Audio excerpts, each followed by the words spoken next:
Then Garrett slid the folder across the table, and the room went completely still.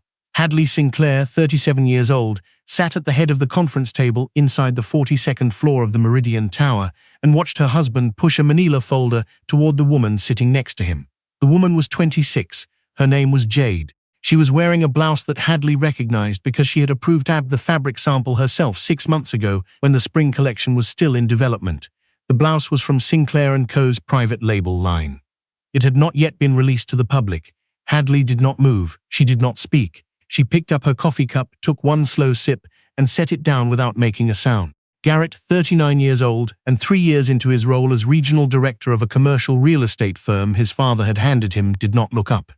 He was explaining something to Jade in a low voice, gesturing at the folder with the casual confidence of a man who had never once worried about being caught. He had no reason to worry.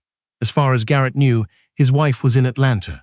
Hadley had built Sinclair & Co. from a storage unit in Phoenix when she was 24 years old. She started with $1,200, a sewing machine she bought secondhand, and a specific stubborn belief that women deserved clothing that was both beautiful and made to last. She spent the first 2 years working until 2 in the morning and waking up at 5. She ate granola bars over spreadsheets. She hand-packed every single order herself. By the time she turned 30, the company had 8 employees and a small warehouse on the east side. By 33, they had 40 employees, a flagship store in Scottsdale, and a wholesale contract with 3 regional boutique chains. By 36, Sinclair & Co. had expanded to 11 states, operated its own manufacturing line in North Carolina, and was generating just over $42 million in annual revenue. Hadley never talked about any of this at home. It was not a secret, exactly. Garrett knew she ran a clothing company. He knew it was successful. But Garrett was the kind of man who changed the subject when the conversation drifted towards something he hadn't accomplished. So Hadley learned slowly, and then all at once, that mentioning her work too specifically made dinners uncomfortable, made drives home quiet, made him go to bed early without saying goodnight. So she got quiet about it. She mentioned projects instead of profits. She said things are going well and left it there. She learned to occupy less space in her own marriage. What she did not know, in those early years of careful shrinking, was that the woman she was diminishing herself to protect was not a woman Garrett had ever actually seen. They met at a friend's wedding in Sedona. Hadley was 30 and wearing a dress she had made herself, deep green silk with hand-finished seams. Garrett noticed the dress first, and then he noticed her. He was funny that night. He was attentive. He had warm eyes and a good laugh, and he asked her questions about herself and actually listened to the answers. His father, Roland Whitmore, 68 years old, and the kind of man who introduced himself by his zip code, had been pushing Garrett to settle down with someone serious. Roland had recently discovered Sinclair & Co. through a business magazine feature and had mentioned it at the dinner table no fewer than 4 times in 1 month. He thought the brand had an impressive trajectory. He had even told his club friends about it. He had no idea his future daughter-in-law was the woman behind it. Garrett proposed 14 months after Sedona. It was a beautiful ring. The ceremony was small and tasteful. Roland gave a toast in which he called Hadley a lovely addition to this family and said he hoped she would have a little more time for Garrett now that he's made an honest woman of you. There was polite laughter. Hadley smiled. She kept the smile in place for 4 years. The first time she noticed something was wrong, it was the hotel points. She wasn't looking for anything. She was logging into a shared travel account to book flights for a company retreat in Nashville, and she noticed a charge for 2 nights at a hotel downtown. Not the kind of hotel you stayed at alone. The kind with a rooftop bar and turn-down service and a room rate that made a point. Garrett had told her he was in Sacramento that weekend for a client deal. She closed the tab. She did not say anything. She told herself there was a reasonable explanation. She believed that, almost. She made dinner that night, and they ate together, and he told her about Sacramento, and she nodded and passed the bread. The second time, it was a name in his phone. Not a suspicious name, just a name she didn't recognize. Appearing 3 times in a row at 11:45 on a Wednesday, she asked casually who Jade was. Garrett said she was a colleague new to the regional office. He said it smoothly and without hesitation, the way people answer questions they have rehearsed. Hadley said okay. She passed the bread again, but she was not okay, and she was not going to stay okay while she waited for more bread to pass. She hired a firm called Meridian Investigative Group. She found them through her company's legal counsel, who had used them in a trademark dispute 2 years prior. She did not use her personal email. She used a subsidiary account tied to a shell entity she had created for an unrelated acquisition. She paid the retainer from a discretionary account her CFO managed. She was thorough. She had always been thorough. It was how she had built everything. The report came back in 11 days. It was 23 pages. She read it at her office desk, door closed, blinds drawn. The investigator had documented 8 separate meetings between Garrett and Jade Caulfield over a 5-month period, 4 restaurants, 2 hotels, 1 weekend in Palm Springs that coincided exactly with a client trip to Sacramento and a corporate strategy conference that Hadley could not locate on any public business calendar. There were photographs, there were time-stamped receipts, there were screenshots of messages Garrett had sent through an app she had never heard of, voluntarily shared by someone on the investigative team. She set the report down. She sat very still for a very long time. Then she picked up her phone and called her attorney. There was one more thing. It came not from the investigative report, but from her own director of retail partnerships, who mentioned it in passing during a brand review meeting. "By the way," he said, scrolling through his notes, "we got an interesting inquiry last week from a commercial leasing group. Whitmore Real Estate. They're asking about anchor tenancy for a mixed-use development in Tempe. I forwarded it to the expansion team." Hadley looked up from her notes. "Whitmore," she said. "Yes, Garrett Whitmore's firm. Roland Whitmore's operation, technically. The son runs regional acquisitions." He paused. "Oh, I didn't realize. Is that your husband's?" "Yes," she said, "it is." She kept her expression neutral, but inside, something very cold and very precise settled into place. Garrett had been pitching Sinclair & Co. as a potential anchor tenant for his father's development project. Without asking her, without disclosing his relationship to her, he had been using her company's name and market credibility to close a deal that would benefit his family's firm directly, while she sat at home eating bread and pretending not to notice hotel receipts. The irony was almost architectural. Garrett had been leveraging the value of a company he barely acknowledged existed, built by a woman he had been quietly disrespecting for 4 years, to advance a career that his father had handed him on a silver platter. She called her attorney again. Roland Whitmore hosted a quarterly family dinner at his estate in Paradise Valley. These dinners were formal, white tablecloths, catered. Roland sat at the head of the table and held court about commercial real estate trends and the value of legacy and the importance of protecting family assets. Hadley had attended every single one for 4 years. She had sat beside Garrett and listened to Roland talk about his development projects and his portfolio and his vision for the Whitmore brand. She had nodded. She had asked thoughtful questions. She had been, as Roland once told a dinner guest while gesturing toward her with his wine glass, the quiet one. The April dinner was scheduled for a Saturday evening, 12 guests, catered by a local French restaurant Roland favored. Roland had recently been talking, at length and with considerable pride, about a new mixed-use development in Tempe that he believed would put the Whitmore name on the map in a new way. He had mentioned to multiple guests over multiple evenings that he had secured interest from a major women's apparel brand as an anchor tenant. He had not said the name yet. He was building to it.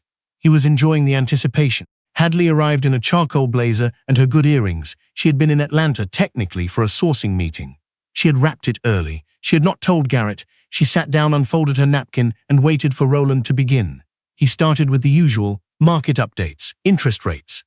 A story about a golf trip to Scottsdale that Hadley had heard twice before but listened to again without letting her face move. Garrett was across the table, relaxed, pouring wine for the woman to his right.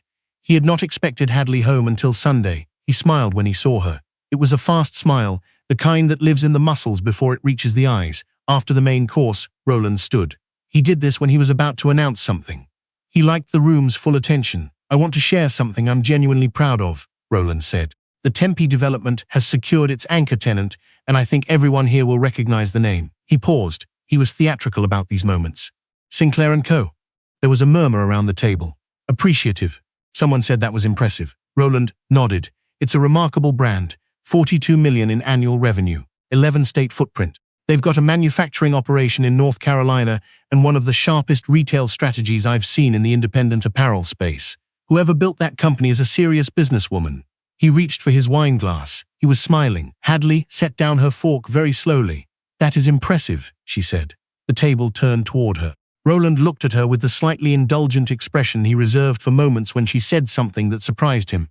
"I built that company," she said. Not loud, not dramatic, just clear. The table went quiet. Roland's smile didn't move for a moment, then it shifted, the way a face shifts when the brain is rerouting. "I'm sorry," he said. "Sinclair & Co.," Hadley said.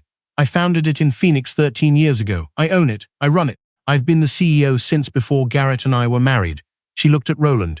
"The anchor tenant you've been telling everyone about, that's me." The silence was total. Garrett had put down his wine glass. He was looking at her with an expression she had never seen on his face before. It was not guilt, not yet. It was the look of a man whose understanding of his own life had just been fundamentally revised. "That's not," he started. "I have the incorporation documents if anyone would like to verify," Hadley said. "The company is registered in Arizona under my name, my legal name, Hadley Sinclair, which is also, as some of you know, the last name I kept professionally when we married." Roland sat back down. He did so slowly, the way older men do when something has taken the steadiness from their legs. One of the dinner guests, a woman named Barbara, who had attended every quarterly dinner for 12 years, put her hand over her mouth. "Garrett," she said quietly, looking at him, "did you not know?" Garrett said nothing. His jaw was tight. "He knew I ran a company," Hadley said pleasantly. "He just didn't ask much about it." That night, after the guests had gone and Roland had retreated to his study, Garrett found Hadley in the guest room at the end of the hall. She was folding a blazer into her overnight bag.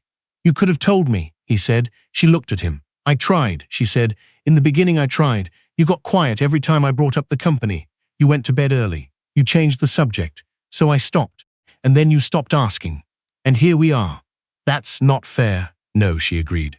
"It's not." He leaned against the doorframe. He looked tired and diminished in a way she had not seen before. "What are you doing?" "Leaving," she said. "I've been planning it for 6 weeks. The attorney has the paperwork. You'll receive it Monday morning." He was quiet for a long moment. "Because of Jade. Because of everything," she said. "Jade is just the version of everything I can prove in a document." She zipped the bag. "You also tried to use my company's name to close a deal for your father's firm," she said. "Without my knowledge, without disclosing our relationship. My legal team has already flagged that to Roland's counsel. There may be questions." Garrett pushed off the doorframe. "Hadley, I'm not angry," she said. And she meant it, somehow. The anger had already moved through her, weeks ago, alone in her office with the blinds drawn. What was left now was something quieter and more permanent. "I'm just done." She picked up the bag. She walked past him into the hallway. The Tempe development lost Sinclair & Co. as an anchor tenant 2 weeks later. Hadley's attorney sent a formal letter citing undisclosed conflicts of interest in the solicitation process. Roland's firm was required to return the signed letter of intent and acknowledge that the inquiry had been made without the owner's knowledge through a related party. Roland did not call Hadley. She did not expect him to. The divorce was finalized 4 months later. Arizona is a community property state, which Garrett's attorney had been counting on. What they had not anticipated was the prenuptial agreement Hadley had signed before the wedding, a document Garrett had glanced at, initialed and forgotten about, which clearly outlined the premarital nature of Sinclair & Co.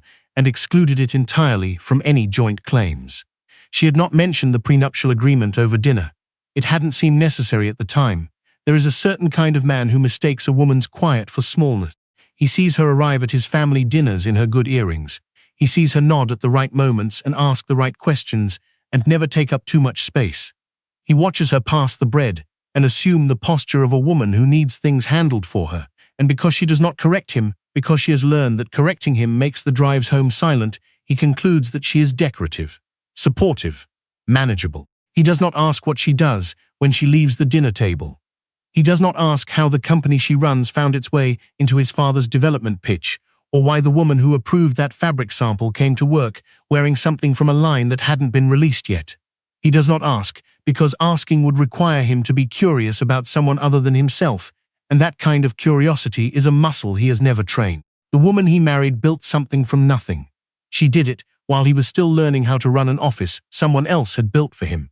She did it while attending his family's quarterly dinners and listening to his father describe her own company's success as a point of Whitmore pride. She did it quietly, because she had been taught slowly and then all at once that her noise made him uncomfortable. What she had not been taught, and what he had never thought to consider, was what happened when a quiet person decides she has finished being quiet.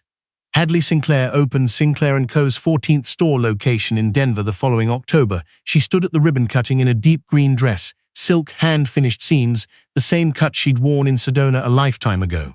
Her retail director was beside her. Her CFO flew in from Phoenix. 40 employees gathered on the sidewalk.